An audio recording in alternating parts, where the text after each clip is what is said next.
जिला जल और परिमल मिशन मयूरभंज आनुकूल्य रे शनिवार विषय ब्लॉक लुहाकानी पंचायत कार्यालय ठारे स्वच्छ भारत मिशन ग्रामीण पर्याय कार्यक्रम अनुष्ठित हो जाइछि।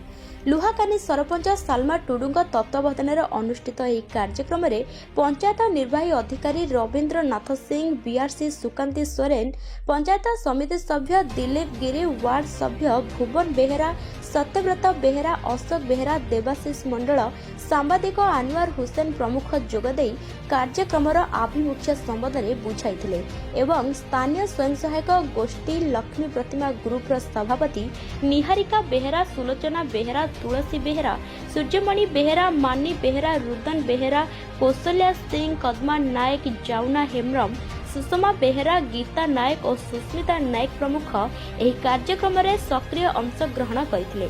गाँवर परिमल व्यवस्था को स्वच्छ और निर्मल रखा लुहाकानी पंचायत पक्षर 2टी ट्रॉली रिक्शा प्रदान कर एसएचजी सदस्य और ग्रामवासी मिलित भाव निज ग्राम को परिष्कार परिच्छन्न रखा एक संक्षिप्त बैठक अनुष्ठित होइतिला।